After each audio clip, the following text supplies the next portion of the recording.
హల్లెలూయా. మరొకసారి ఈ పునరుద్ధాన దినాన కూడి వచ్చిన మీ అందరికీ, ఆయా ప్రాంతాల్లో ఉండి దేవుని వాక్యాన్ని వీక్షిస్తున్న పరిశుద్ధులైనటువంటి దేవుని బిడ్డలైన అందరికీ నా వందనాలు తెలియపరుస్తున్నాను. పరిశుద్ధ బైబిల్ గ్రంథంలో నుండి యెహోషాపాతు రాజు జీవితంలో నుండి ఈ దినం మరికొన్ని విషయాలు మనం ధ్యానం చేద్దాం. గత కొన్ని వారాలుగా రాజుల చరిత్రను మనం ధ్యానం చేస్తూ ఉంటున్నాం. మరి పైన ఆదివారం, అంతకుముందు ఆదివారం యెహోషాపాతు రాజు జీవితంలో నుండి అనేకమైన విషయాలు మనం ధ్యానం చేయడానికి ప్రభు కృపనిచ్చారు.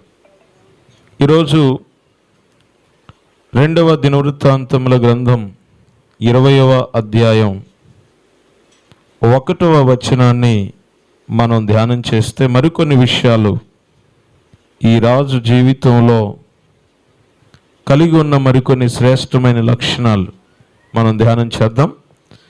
20వ అధ్యాయం 1వ వచనం నేను చదువుతాను, అందరూ జాగ్రత్తగా వినండి. ఇది అయిన తరువాత మోయాబీయులను, అమ్మోనీయులను, మోయోనీలలో కొందరును దండెత్తి యెహోషాపాతు మీదికి వచ్చిరి. అంతలో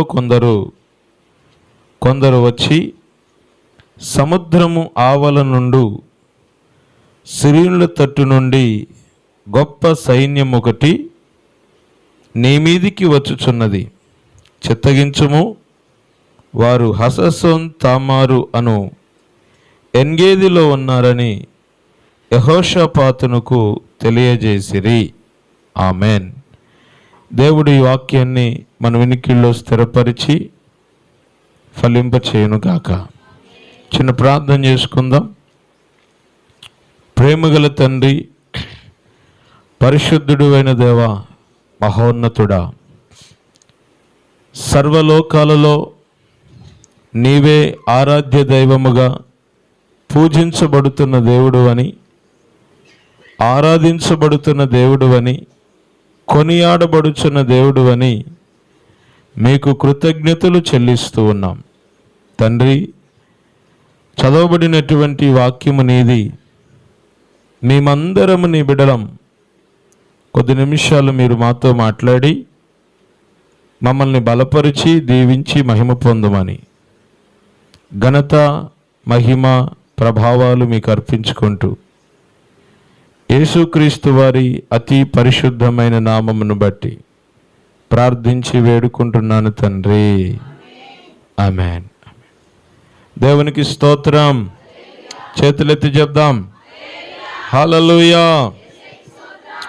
ప్రియమైన దేవుని బిడ్డలారా, చదవబడినటువంటి వాక్యాన్ని మనం గమనిస్తే రాజు అయినటువంటి యెహోషాపాతు పరిపాలనలో ఆయన రాజ్యం మీదికి 3 సైన్యాలు ముక్కిమిటిగా ఏకముగా కూడి యూదా రాజ్యమును, యెహోషాపాతు రాజ్యమును చుట్టుముట్టి నాశనము చేయడానికి 3 సైన్యాలు యెహోషాపాతు మీదికి వస్తున్నట్లుగా లేఖనాల్లో మనం చూస్తుంటున్నాం.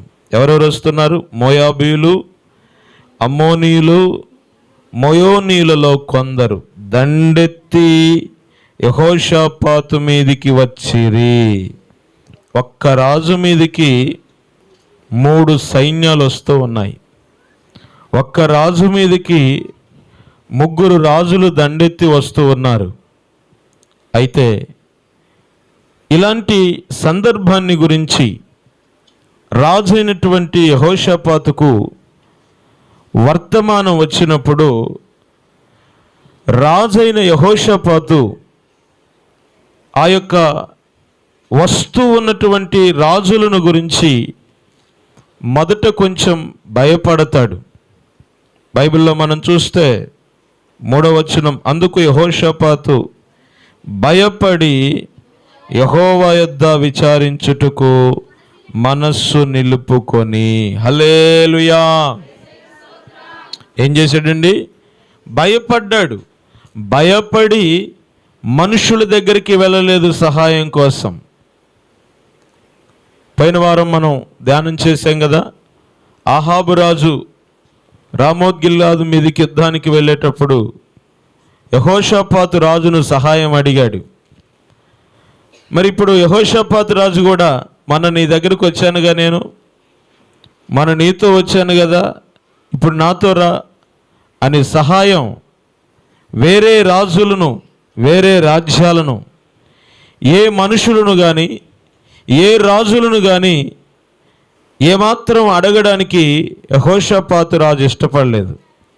ఆయనకి శ్రమ వచ్చినప్పుడు 3 సైన్యాలు యెహోషాపాతు రాజు మీదకి యుద్ధానికి వచ్చినప్పుడు ఆయన భయపడ్డాడు. భయపడి ఎవరి దగ్గరికి వెళ్తున్నారు? సర్వశక్తి కలిగిన దేవుని యొద్దకు వెళుతున్నారు. ఆయనకు సహాయము చేయగలిగిన దేవుని మీద మనస్సు నిలుపుకుంటున్నాడు. హల్లెలూయా. కష్టం వచ్చినప్పుడు, బాధ వచ్చినప్పుడు, ఇబ్బంది వచ్చినప్పుడు ఆయన మనస్సు ఎవరి మీదకి వెళ్ళిపోయింది? దేవుని మీదకి వెళ్ళిపోయింది.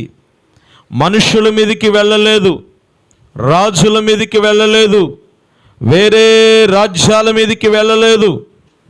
నా ప్రియ దేవుని సంఘమా, ఈ స్థలములో ఉండి వాక్యం వింటున్న వారలారా, దూరాన ఉండి వాక్యం వింటున్న వారలారా గమనించండి. నీ జీవితంలో ఏ సమస్యతో నువ్వు బాధపడుతున్నప్పటికీ కూడా, ఏ కన్నీటితో నువ్వు ఈ వాక్యాన్ని వింటున్నప్పటికి కూడా, ఏ కలవరం నిన్ను వెంటాడుతున్నప్పుడు కూడా, ఏ మనిషి దగ్గరికి వెళ్ళినా నీకు సహాయం దొరకపోవచ్చు, కానీ సర్వశక్తి కలిగిన దేవుణ్ణి మనము ఆశ్రయించినప్పుడు, సర్వశక్తి కలిగిన దేవుని యొద్దకు వచ్చినప్పుడు, ఆయన యొద్దకు వచ్చు వారిని ఆయన ఏమాత్రము త్రోసివేసే దేవుడు కాదు. ఈరోజు యెహోషాపాతు రాజు మనస్సు దేవుని మీద నిలుపుతున్నాడు. ఎంత కష్టం అన్నా, ఎంత బాధ ఉన్నా మన మనస్సు దేవుని మీద నిలిపితేనండి ఏం జరిగిద్దో ఒక అద్భుతమైన మాట మీకు జ్ఞాపకం చేస్తా. చూడండి, యెషయా గ్రంథం 26:3. ఎవని మనస్సు నీ మీద ఆనుకొనునో వానిని నీవు పూర్ణ శాంతి గలవానిగా కాపాడుదువు. ఏలయనగా అతడు నీ యందు విశ్వాసముంచినవాడు. స్తోత్రం చెప్పండి. కొంతమంది చేతులు మర్చిపోయారట్టుంది ఇంటికాడ. హల్లెలూయా. ఎవని మనస్సు ఇక్కడ అంటాడు, ఏలయనగా అతడు నీ యందు విశ్వాసముంచినవాడు. ఎంతమంది దేవుణ్ణి నమ్ముతున్నారు ఇక్కడ? How many people? దేవుని నమ్మే వాళ్ళందరూ చేయొద్దండి. దేవునికి స్తోత్రం. హల్లెలూయా. ప్రభువుని విశ్వసిస్తున్నాం కదా, మరి కష్టం వచ్చినప్పుడు, ఏదన్నా బాధ వచ్చినప్పుడు మనస్సు దేవుని మీద నిలుపుతున్నామా, మనస్సు మనుషుల పైన నిలుపుతున్నామా? ప్రభువుని నమ్మితే, నిజంగా దేవుణ్ణి విశ్వసిస్తే నీ మనస్సు ఎవరి మీద ఉండాలి? దేవుని మీద ఉండాలి. నీ మనస్సు దేవుని మీద ఉండాలి. ఈరోజు లోకంలో ఎలా అయిపోయిందంటే, ఏదన్నా శరీరంలో రోగం వస్తే ఉన్నది ఒక్క బాడీయే. డాక్టర్లు అందరూ బాడీలో పార్ట్లన్నీ పంచుకున్నారు. కంటికి ఒక డాక్టరు, పంటికి ఒక డాక్టరు, గుండెకు ఒక డాక్టరు, ఎముకలకు ఒక డాక్టరు, కిడ్నీకి ఒక డాక్టరు. నీ బాడీలో ఎన్ని అవయవాలు ఉన్నాయో అంతమంది డాక్టర్లు తయారయ్యారు. దేవునికి స్తోత్రం కలుగునుగాక. బాడీలో భాగాలన్నీ పనిచేసుకున్నారు డాక్టర్లు. కంటి అయిన పంటిని చూడ్డు, పంటి అయిన కంటిని చూడ్డు, ఎముకలైన స్కిన్ని చూడ్డు. హల్లెలూయా, హల్లెలూయా. చెప్పండి స్తోత్రం. ఈరోజు వాక్యం వింటున్న నా ప్రియ దేవుని బిడ్డలారా, మన దేవుడు ఎవరో తెలుసా? నీ సమస్య ఏదైనా సరే నీ మనస్సు ఆయన మీద నిలిపితే, నీ సమస్య శరీరంలో ఉన్న బలహీనత కావచ్చు, నీ సమస్య ఆర్థిక సమస్యలు కావచ్చు, అప్పుల బాధలు కావచ్చు, శత్రువు భయము కావచ్చు, నీ సమస్య అజ్ఞానము కావచ్చు, అనారోగ్యము కావచ్చు, అంధకార పరిస్థితులు కావచ్చు, ఎవ్రీథింగ్ నీ సమస్య ఏదైనా సరే ఈరోజు నేను ప్రకటించుచున్న నజరేయుడైన యేసు ఆయన పైన నీ మనసు నిలిపితే నిశ్చయంగా నీ సమస్యలన్నిటిలోనూ నిన్ను విడిపించి నిన్ను పూర్ణ శాంతి గలవాడిగా, నిన్ను పూర్ణ శాంతి గలదానిగా నా దేవుడు కాపాడువాడై ఉన్నాడు. ఈరోజు ప్రపంచంలో 180% మంది ప్రజలు హృదయంలో శాంతి లేకుండానే జీవితాన్ని గడుపుతున్నారు. హృదయంలో నెమ్మది లేదు, సంతృప్తి లేదు, సర్దుకొని పోతున్నారు. కానీ సంతృప్తికరంగా బ్రతుకుతున్నారా? మీరు చెప్పండి, మీలో ఎంతమంది సంతృప్తిగా జీవిస్తున్నారు? ప్రతి పరిస్థితికి అడ్జస్ట్మెంట్ అయ్యి అన్నిటికీ సర్దుకొని వెళుతున్నాం, కానీ సమాధానకరంగా బ్రతకగలుగుతున్నామా? ఒక తల్లి తన బిడ్డను బట్టి సమాధానం లేదు, ఒక భార్య తన భర్తను బట్టి సమాధానము లేదు, ఒక భర్త తన భార్యను బట్టి సమాధానము లేదు, సంతోషము లేదు, నెమ్మది లేదు. ఈరోజు ఎవరిని కదిలించినా, ఎవరిని అడిగినా ఏదో ఒక కలవరం. అయితే ఈరోజు నేను ప్రకటించుచున్న శుభవర్తమానం ఏమనగా, నీ మనస్సు దేవుని మీద నిలిపితే నీ కలవరం ఏదైనా, నీ కన్నీటికి కారణమేదైనా, నీ కలవరానికి కారణమేదైనా, వాటన్నిటిలో నుండి దేవుడు నిన్ను విడిపించి నిన్ను పూర్ణ శాంతి గలవానిగా నా యేసయ్య నిన్ను కాపాడునుగాక. హల్లెలూయా. శాంతి లేక, సమాధానము లేక, నెమ్మది లేక ఈరోజు ఎంతోమంది తమ జీవితములలో ఎందుకు ఈ జీవితం చచ్చిపోతే బాగు, ఎందుకు ఈ బ్రతుకు శాంతి లేని జీవితం, సమాధానము లేని జీవితం, సంతోషము లేని జీవితం, నా బ్రతుకు వేస్ట్ అని ఈరోజు ఎంతోమంది తమ జీవితాలను మరణానికి అప్పగించుకుంటున్నారు. ఎందుకో తెలుసా? వారికి దేవుడు లేడు. దేవుడు ఉన్నాడు. ఆయన ఎద్దుకు వెళితే సంతోషాన్ని ఇస్తాడు, ఆయన ఎద్దుకు వెళితే శాంతినిస్తాడు, సమాధానం ఇస్తాడని తెలియక ఈరోజు ఎంతోమంది తమ జీవితాలను అర్ధాంతరంగా ముగించుకుంటున్నారు. కొంతమంది తెలియక, కొంతమందికి ఏమో తెలిసి కూడా దేవుని దగ్గరికి రావడానికి మొహం లేక. చెప్పండి, తెలిసి కూడా అపరాధ భావం, దేవుడు నన్ను క్షమించాడో, దేవుడు నన్ను కనికరేయడో, నేను ఘోర పాపిని కదా, నాకు మరి క్షమాపణ దొరకదో, నా బ్రతికింతే, నా స్థితి ఇంతే, నా గతి ఇంతే అని ఏం చేస్తున్నారు? దేవుని దగ్గర శాంతి సమాధానం ఉందని ఎరిగి కూడా కొంతమంది ఏం చేస్తున్నారు? తెలిసి ఆయన యొద్దకు రాకుండా తమ జీవితాలను అర్ధాంతరంగా ముగించుకుంటున్నారు. దేవునికి స్తోత్రం. హల్లెలూయా. నా యేసయ్య దగ్గర కృప దొరుకును. మన దేవుని దగ్గర ఏం దొరుకుతుంది? కృప దొరుకుతుంది. ఆయన దగ్గర క్షమాపణ దొరుకుతుంది. ఆయన దగ్గర సంపూర్ణ విమోచన దొరుకుతుంది. ఆయన దగ్గర సర్వ సమృద్ధి దొరుకుతుంది. నీ జీవితంలో పశ్చాత్తాపముతో ఆయన తట్టు తిరిగినప్పుడు. స్తోత్రం. హల్లెలూయా. ఒక భక్తుడు అంటాడుగా, పశ్చాత్తాపముతోనూ నీ యొద్దకు చేరాను, పశ్చాత్తాపముతోనూ నీ యొద్దకు చేరాను, నన్ను క్షమించుము ప్రభువా, నన్ను క్షమించుము నా ప్రభువా, నన్ను క్షమించుము ప్రభువా, నన్ను క్షమించుము నా ప్రభువా.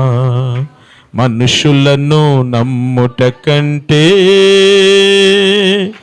యేసయ్యను నమ్ముట మేలు. మనుషులను నమ్ముట కంటే యేసయ్యను నమ్ముట మేలు. యేసయ్యను నమ్ముట ఎంతో మేలు. యేసయ్యను నమ్ముట ఎంతో మేలు. హల్లెలూయా.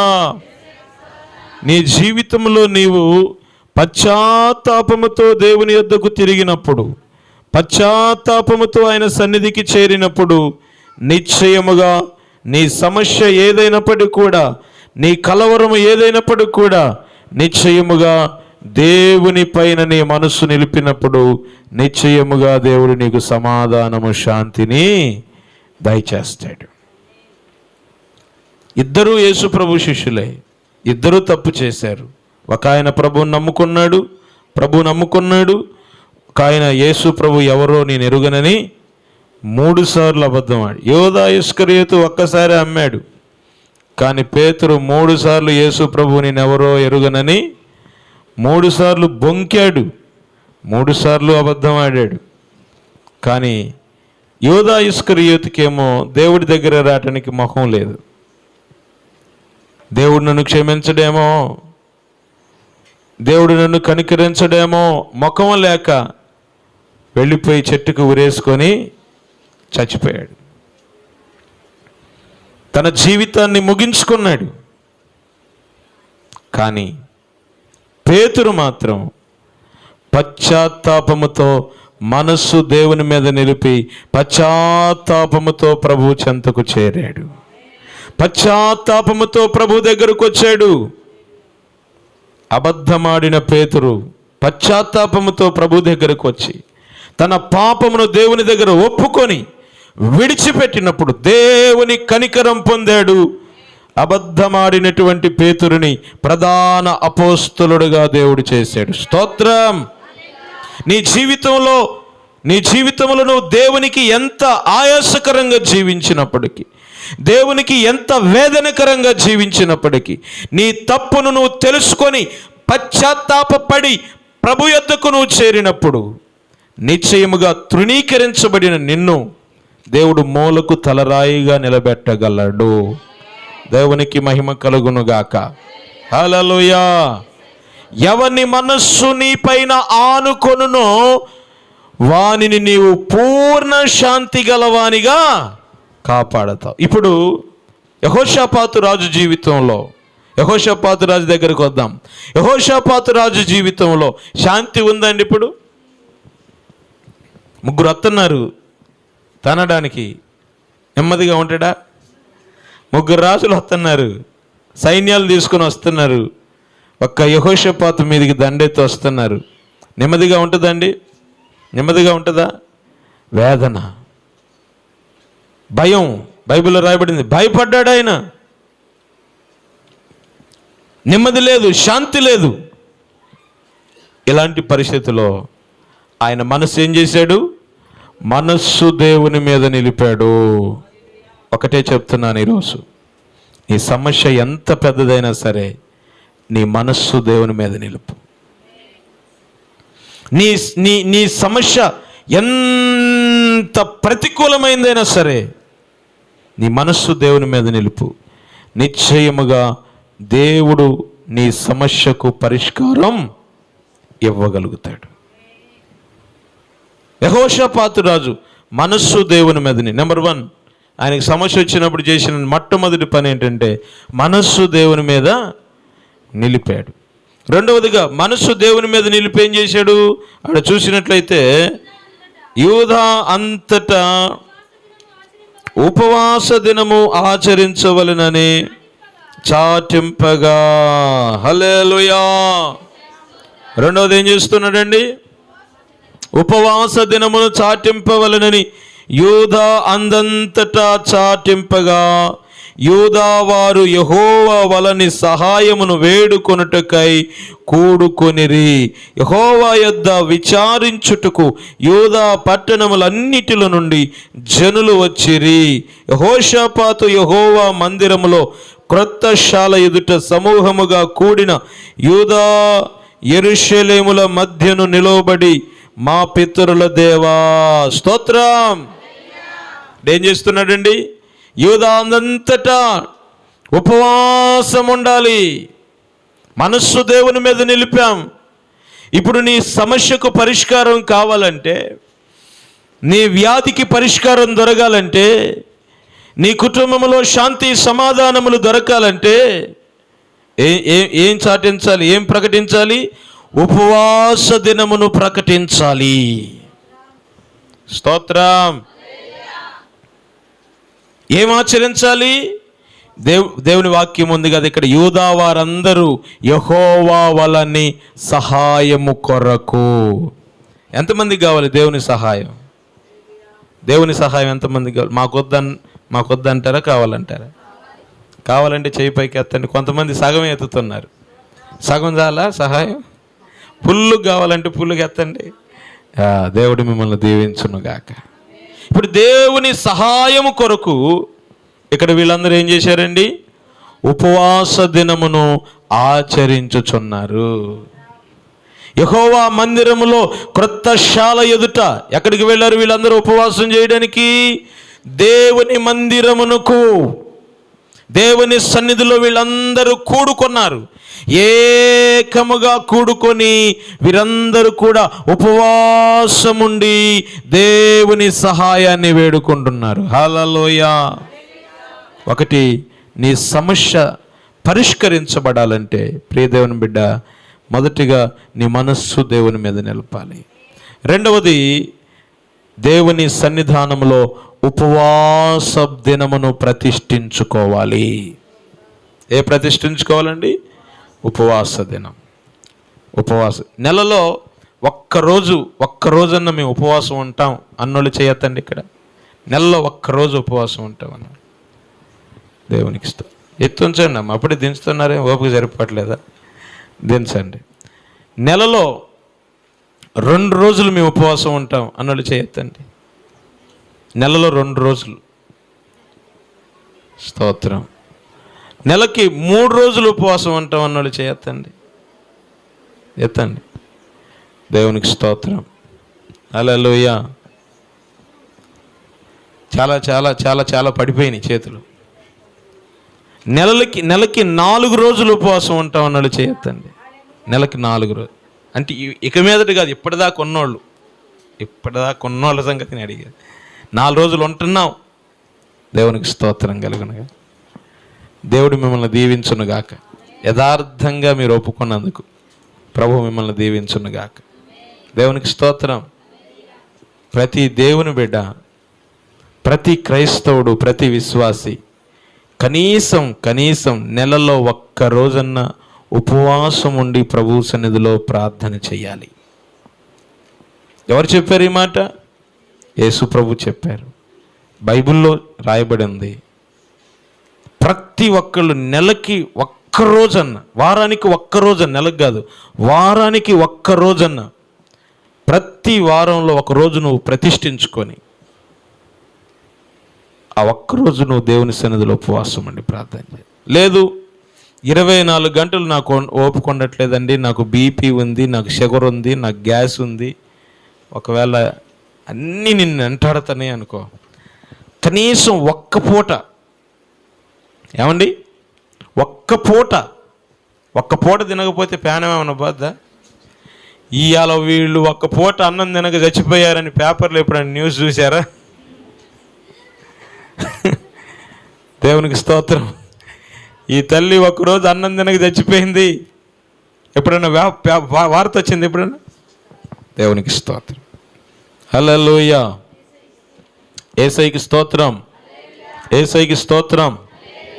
నేను పచ్చి మంచినీళ్ళతో 4 సార్లు 40 రోజులు ఉపవాస ప్రార్థనలో ఉన్నాను. ఒట్టి వాటర్ ఓన్లీ. దేవునికి స్తోత్రం. 7 సార్లు 21 రోజు ఉన్నాను. నేను ఇంకా బతికే ఉన్నా. దేవునికి స్తోత్రం. హల్లెలూయా. అర్థమవుతుందండి? ఉపవాస ప్రార్థన మన ఆధ్యాత్మికమైన జీవితానికి, మన ఆత్మకు ఎంతో బలాన్ని ఇస్తుంది. ఉపవాస ప్రార్థన దేవునికి మన దగ్గరగా చేసిద్ది. దేవునికి స్తోత్రం. హల్లెలూయా. ఇప్పుడు పిల్లలు మామూలుగా ఏడుతుంటే, అమ్మ నాకు చాక్లెట్ కావాలి, లేకపోతే నాకు ఆ బొమ్మ కావాలి అని మామూలుగా ఎడితే ఇప్పిస్తామా? ఇప్పియలే. ఇప్పుడు ఏం చేస్తామంటే, వరే కొంచెం అన్నం తింటే, నేను అన్నం తిన్నాం, నాకు ఆ బొమ్మ కొనిపించేదాకా నేను తిననుగాక ఎంత ఉపవాస ప్రార్థన చేస్తుండో చూడవాడు. దేవునికి స్తోత్రం కలుగునుగాక. హల్లెలూయా. అలాగనే వాడేమీ తినకుండా మారం చేస్తూ ఉంటే, వాడు తినటం కోసమైనా ఏం చేస్తాం మనం? వాడు కోరింది కొని ఇస్తాం. దేవుని దగ్గర కూడా ఉపవాస ప్రార్థన చాలా శక్తివంతమైంది, చాలా బలమైంది. ఉపవాస దినాన్ని ప్రతిష్ఠించు. మన సంఘంలో ప్రతి శనివారం ఉపవాస దినం ప్రతిష్ఠించబడింది. దేవుని కృప వల్ల చాలామంది దేవుని బిడ్డలు ప్రతి శనివారం పగలు కూడా వచ్చి వారంతట వారు స్వతహాగా దేవుని సన్నిధికి వచ్చి ప్రార్థనలో ఉండి ప్రార్థన చేసుకొని వెళుతున్నారు. దేవునికి మహిమ కలుగునుగాక. దేవుని కృప. ఈ సంవత్సరం ప్రభువు చిత్తమైతే, ఆయన రాకడ ఆలస్యమైతే ఈ నెలలో 25వ తారీఖు నుండి 40 దినాల ఉపవాస ప్రార్థనలు ప్రారంభమవుతున్నాయి. దేవునికి స్తోత్రం. మనమందరం సిద్ధపడదుముగాక. నిశ్చయముగా నీ బాధ, నీ సమస్య, నీ కన్నీరు, నీ దుఃఖం తొడవబడాలంటే మనసు దేవుని మీద నిలిపి ఉపవాసం ఉండి, మూడవది ఏం చేయాలంటే ప్రార్థన చేయాలి. కొంతమంది ఉపవాసం ఉంటారు కానీ ప్రార్థన చేయరండి. పెద్ద వచ్చిన సిక్కల్లా ఇదే. ఉపవాసం ఉంటారు, పనికి వెళ్తారు. ఉపవాసం ఉంటారు, ఫంక్షన్కి వెళ్తారు. ఫంక్షన్ కాడికి పోయి అందరూ భోజనాలు బుక్కుతుంటే, నువ్వు తినవమ్మ, నేను ఈరోజు ఉపవాసం అక్క. దేవునికి స్తోత్రం కలుగును. ఉపవాసం ఉంటారు, పనికి వెళ్తారు. ఉపవాసం ఉంటారు, ఫంక్షన్కి వెళ్తారు. ఉపవాసం ఉంటారు, ఏదేదో చేస్తూ ఉంటారు. నువ్వు ఉపవాసం ఉన్నప్పుడు ఏం చేయాలి చెప్పండి? ప్రార్థన చేయాలి. 3వ అంశం, యెహోషాపాతు రాజు తన మీదికి యుద్ధం వచ్చినప్పుడు, తన మీదికి సమస్య వచ్చినప్పుడు, తన మీదికి శత్రువు వచ్చినప్పుడు ఆయన ఏం చేస్తున్నాడో చూడండి. అక్కడ చూడండి మనం గమనించినట్లయితే 6వ వచనం, మా పితరుల దేవా యెహోవా, నీవు ఆకాశమందు దేవుడవై ఉన్నావు, అన్యజనుల రాజ్యమును ఏలువాడవు నీవు బహు బలము గలవాడవు, పరాక్రమము గలవాడవు, నిన్నెదిరించుట ఎవనికి నీ బలము చాలదు. ఇదంతా యెహోషాపాతు రాజు ప్రార్థన చేస్తా ఉన్నాడు. నీవే బలవంతుడవు, నీవు పరాక్రమవంతుడవు, నీకు సాటి అయిన వారు ఎవరు లేరని యెహోషాపాతు రాజు ప్రార్థన చేస్తూ ఉన్నాడు. ఇతను ప్రార్థన చేసి ప్రార్థన ముగించే లోపల దేవుని యొద్ద నుండి ఒక వర్తమానం వస్తూ ఉంది. చూడండి, అక్కడ మనం గమనించినట్లయితే దేవునికి స్తోత్రం. 20వ అధ్యాయము 15వ వచనం, యూదా వారలారా, యెరూషలేము కాపురస్తులారా, యెహోషాపాతు రాజా, మీరందరూ ఆలకించుడి. యెహోవా సెలవిచ్చున్నది ఏమనగా, ఈ గొప్ప సైన్యమునకు మీరు భయపడకుడి, జడియకుడి. ఈ యుద్ధము మీరు కాదు, ఈ యుద్ధము దేవుడే జరిగించును. చప్పట్లు కొట్టి స్తోత్రం చెప్దాం. Praise the Lord. హల్లెలూయా. యుద్ధము యెహోవాదే, యుద్ధము యెహోవాదే, రాజులు మనకెవ్వరు లేరు, శూరులు మనకెవ్వరు లేరు. రాజులు శూరులు మనకెవ్వరు లేరు. సైన్యములకు అధిపతి అయినా యెహోవా మనంద యుద్ధము గ్లోరీ యుద్ధము యెహోవాదే. దేవునికి స్తోత్రం. ఈ యుద్ధము నీవు కాదు. నీ సమస్య ఏదైనా సరే ఆ సమస్య కోసం నీవు పోరాడాల్సిన పని లేదు. నువ్వు నడుం కట్టుకొని కొంగు పైకి దోపి రా చూసుకుందాం అని అనాల్సిన పని లేదు. నీవు యుద్ధము చేయాల్సిన పని లేదు. నీవు మనస్సు దేవుని మీద నిలిపి ఉపవాసం ఉండి దేవుని సన్నిధిలో ప్రార్థన చేయుచుండగా దేవుడే నీ పక్షముగా యుద్ధము చేయునుగాక. దేవుడే నీ పక్షముగా కార్యము చేయునుగాక. నీ సమస్య ఎంత పెద్దదైనా, అది అనారోగ్యమైనా సరే, అది అప్పుల బాధ అయినా సరే, అది ఆర్థిక సమస్యలైనా సరే, అది శత్రువు భయమైనా సరే, అది ఏదైనా సరే, నా దేవుడు నీ పక్షముగా యుద్ధము చేసే దేవుడు. దేవునికి స్తోత్రం. ప్రార్థన చేయటం నీ వంతు, నీకు విజయాన్ని దయచేయటం దేవుని వంతు. హల్లెలూయా. ఇప్పుడు ఉపవాసం ఉండి మనసు దేవుని మీద నిలిపి ప్రార్థన గదిలో ప్రార్థన చేసి జయం పొందడం తేలిక, లేకపోతే నడుము కట్టుకొని కొంగులు బిగించి జుట్లు పట్టుకొని రావే చూసుకుందాం, ఏది మంచిది చెప్పండి? ఏది మంచిది చెప్పండి? దేవునికి స్తోత్రం. వాళ్ళు గోర్లు పెట్టి రక్కి, నోటితో కొరికి, పిడిగుద్దులు గుద్ది, జుట్టు పీకి, చీరలు చింపి, చొక్కాలు చింపి, గొంతంతా చించుకొని కేకలు బొబ్బలు. ఓ ఇది మంచిదా? సైన్యములకు అధిపతి అయిన దేవుని దగ్గర నువ్వు ప్రార్థన చేస్తూ ఉంటుంటే నీ పక్షంగా దేవుడి యుద్ధము జరిగించి నీకు జయం ఇవ్వటం గొప్పదా? స్తోత్రం. ఏది మంచిది చెప్పండి? ప్రార్థన చేయటమే మంచిది అన్నోళ్ళు చేయి పైకి ఎత్తండి. ఇప్పుడు ఎవరన్నా మీ మీదకి వచ్చి కాండిచ్చి తూ అని ఉత్తే, లేకపోతే నీ మీదికి కయ్యానికి వస్తే ఇప్పుడు నువ్వేం చేయాలి? ఇప్పుడేం చేయాలి? యేసు రక్తమే జయం, ప్రభు నిన్ను దీవించునుగా. కానీ మోకాళ్ళేయి, గదిలోకి వెళ్ళి మోకాళ్ళు వేయి, ప్రార్థన చెయ్యి. యుద్ధం దేవుడు అక్కడ చేస్తాడు. అంత దేవునికి స్తోత్రం. నీవు పోట్లాడాల్సిన పని లేదు, నీవు యుద్ధము చేయాల్సిన పని లేదు. దేవుడు అంటాడు, ఈ యుద్ధములో మీరు పోట్లాడాల్సిన పని లేదు. మీరు ఊరకు నిలుచోండి చూడండి అంతే. ఏమంటున్నాడు దేవుడు అక్కడ? మనం గమనించినట్లయితే ఈ యుద్ధములో మీరు పోట్లాడాల్సిన నిమిత్తం లేదు. యూదావారులారా, యెరూషలేము కాపురస్తులారా, మీరు యుద్ధ పంక్తులు తీర్చి నిలవబడండి. మీతో కూడానున్న యెహోవా దయచేయు రక్షణను మీరు చూచెదరు. భయపడకుడి, జడయుకుడి, రేపు వారి మీదికి పోండి. యెహోవా మీతో కూడా ఉండును. దేవునికి స్తోత్రం.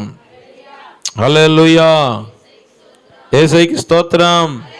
యెహోవా మీతో కూడా ఉండును. దేవుడు మీతో కూడా ఉంటాడు. దేవుడు మీకు జయాన్ని ఇస్తాడు. నేను ముగించబోతున్నాను. యెహోషాపాతు రాజుకు ఆయన మనసు దేవుని మీద నిలిపి ఉపవాసం ఉండి దేవుని సన్నిధిలో ప్రార్థన చేస్తే ఇప్పుడు ఏమొచ్చింది చెప్పండి? వాగ్దానం వచ్చింది. 15వ వచనంలో ఏమొచ్చింది? వాగ్దానం వచ్చింది.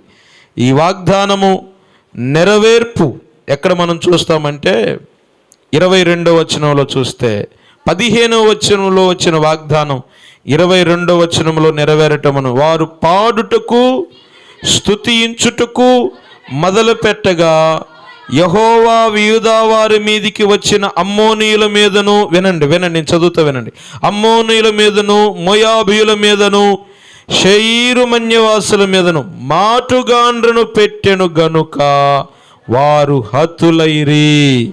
అమ్మోనీయులను, మోయాబీయులను, శయీరు మన్యవాసులను బొత్తిగా చంపి నిర్మూలము చేయవలని పొంచి ఉండి వారి మీద పడిరి. వారు శయీరు కాపులస్తులను కడముట్టించిన తర్వాత